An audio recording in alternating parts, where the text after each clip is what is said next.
Merci, Monsieur le Président. Vous avez la parole pour répondre à cette première salve de questions. Comme vous me l'avez demandé, je vais aller vite. Notre avis sur le CDG Express était un avis sur le projet de décret, mais qui n'évoquait pas les conséquences. Pourquoi ? Parce qu'une étude a été faite qui prévoit qu'à la fois sur le RER et sur les TER, il n'y a pas de conséquences, il n'y a pas d'induction négative. 97% de l'ensemble des trafics qui sont aujourd'hui assurés devraient l'être dans de bonnes conditions par la suite. Et sur les 3%, il y a des solutions qui sont mises en œuvre. S'il y a des cas particuliers, alors ils ne relèvent pas de la affaire, mais je crois qu'ils méritent d'être portés à la connaissance de la SNCF. Et si vous nous le communiquez, on s'en fera aussi le relais. Sur les sociétés d'autoroutes, je veux simplement dire que si on était amené à évoluer par des avenants, des adossements, comme on le précise, je pense qu'il faudrait que l'on réexamine la forme des contrats de concession.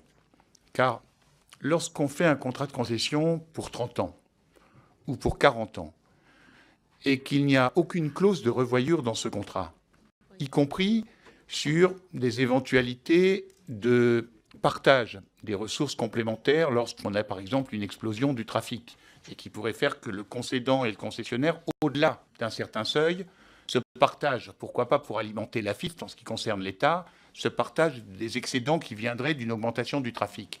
Je crois que ce serait beaucoup plus acceptable que ça ne l'est aujourd'hui où, comme je vous l'ai dit, c'est mécanique quelle que soit la situation économique. Alors les concessionnaires nous disent « bah oui, d'accord, vous dites ça, mais quand on a une baisse de trafic, vous ne venez pas vous plaindre ». Et nous, on leur dit « oui, mais quand il y a des hausses de trafic, vous faites des bénéfices importants ». Si on avait cette clause de revoyure, je crois que ça permettrait, dans des contrats, de mieux gérer le rapport aux usagers. Troisième question, sur le mode d'ouverture des lignes commerciales du TGV.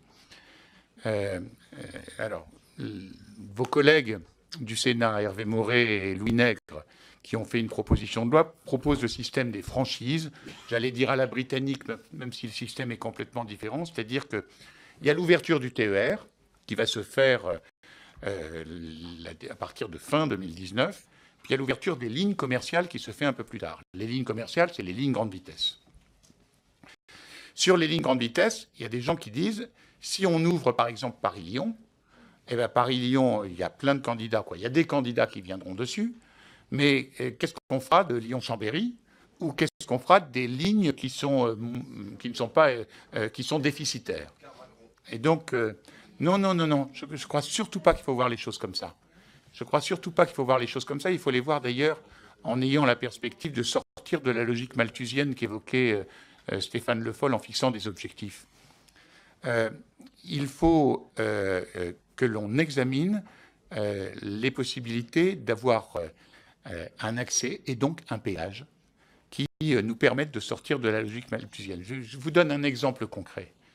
Un train, un TGV, parce que c'est sur les TGV que ça se pose le plus, un TGV qui circule entre Paris et Lyon paye le même péage si c'est un TGV simple sans étage que si c'est une double rame avec un étage.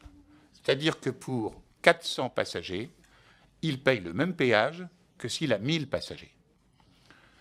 Naturellement, quand on est un gestionnaire de mobilité, on se dit, il vaut mieux que je paye une fois le péage à 38% avec un train rempli de 1100 personnes, 1000 personnes qui me payent leur ticket, que de payer 3 fois à une demi-heure d'intervalle, 3 trains qui paieront 3 péages.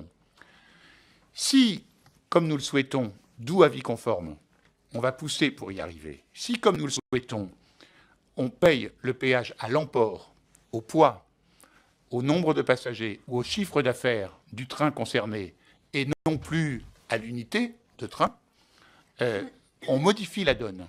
Et on fait en sorte que les opérateurs de transport se disent mais on répond peut-être mieux à la demande en faisant 3 trains à 20 minutes d'intervalle qu'en faisant un train toutes les heures. Et comme le péage sera le même, autant remplir 3 trains que prendre le risque de ne pas en remplir un. Et donc, quand je parle de logique malthusienne, je parle de la nécessité d'apporter une offre la plus dense possible, la plus complémentaire possible, pour qu'il y ait plus de voyageurs. C'est l'objectif, hein, Monsieur Le Foll.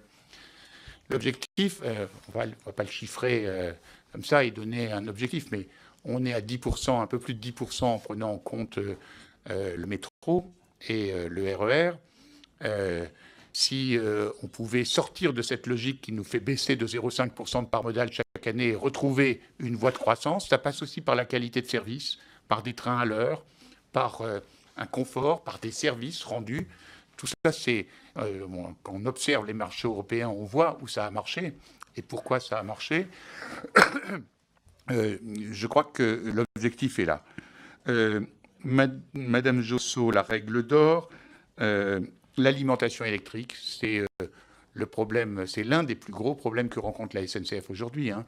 Changer des transformateurs qui datent de 30 ans, de 35 ans, quelquefois, ils ne sont pas doublonnés, ce qui veut dire que s'il y a un transformateur qui...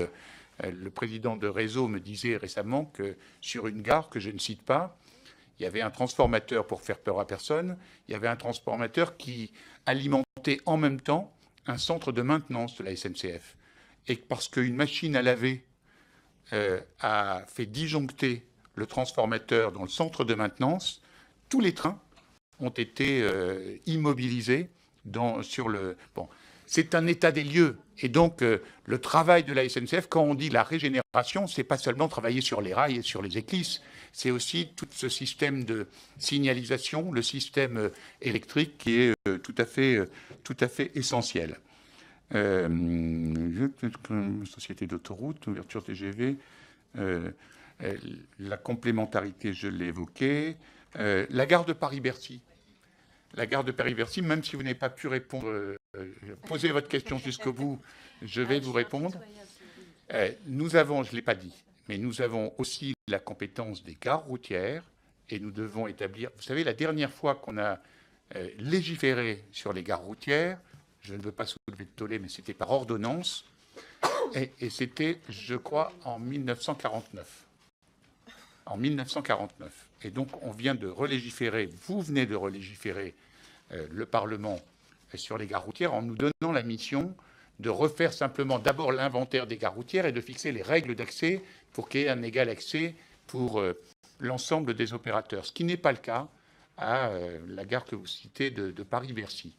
Nous savons que nous avons une autre mission qui est celle du règlement de différends. C'est quasiment une mission judiciaire de l'ARAFER qui juge un certain nombre de différends entre les opérateurs concernés. Et nous savons que nous allons être saisis d'un règlement de différends et que nous allons devoir statuer en termes disciplinaires, appelons ça comme ça, par rapport à cette infraction qui est constatée ou qui est dénoncée par un opérateur à Paris-Bercy. Voilà, Madame la Présidente, je crois... Merci beaucoup. Je vais donc passer